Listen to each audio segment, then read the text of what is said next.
we said the wrong thing to Katie so many times. But we always tried to be sure, and we still try to be sure she knows we're there to listen. And we try to be sure she knows that we love her. And she has since told me that knowing that is what kept her from trying to commit suicide several times. It's hard for me to talk about even now. So I think when we talk about connection and communication in Mercy Street, for me, it's so important that all of us at Mercy Street can be that connection for people who don't have what Katie had in her family. So I think that connection is really important to recovery. It makes me feel good coming here, just you know, you can tell by the atmosphere, and it kind of like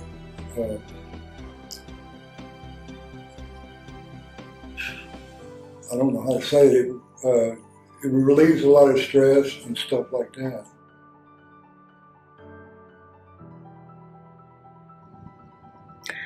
The one word I would say is share. Share. Share. We don't have to have it together to share. We don't have to impress anyone to share. We can come in these doors and not only God accepts us, but the members of the staff here at Mercy Street, the congregation, the visitors, we're here to share.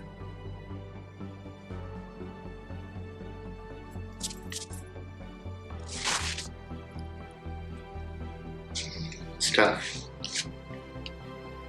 She really worked through some amazing things. I mean, if this woman would never have been able to stand up in front of Mercy Street a year ago and tell her story. No. But she was, she found her voice. The little girl in the picture that she painted with no mouth, she found her voice through her recovery and through a lot of good therapy. Provided by them. Well, but I mean, she took, Yeah. I mean, at the end of the day, it was her hard work. We gave her the opportunity and the encouragement to face those demons and to face those battles and come out on the other side. Really a courageous, beautiful young woman.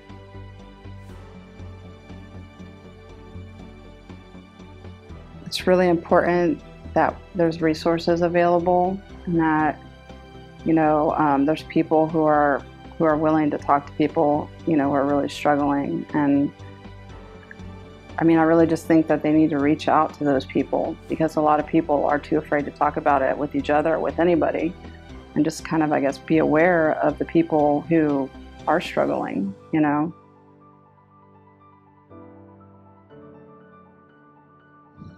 I guess for people, it was number one, there's help.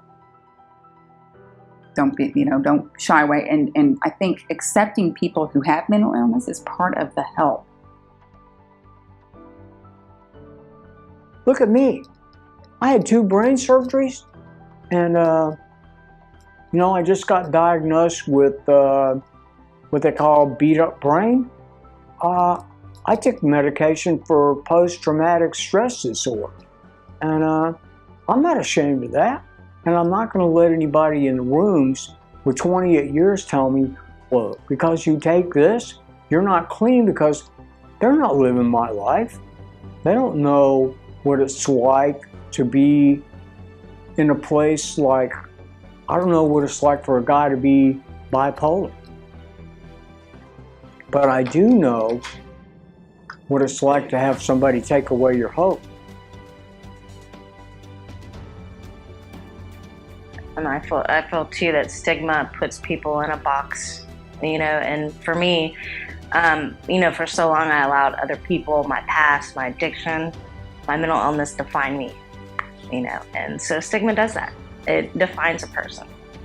And so I think that's why it's so powerful that Mercy Street's doing it.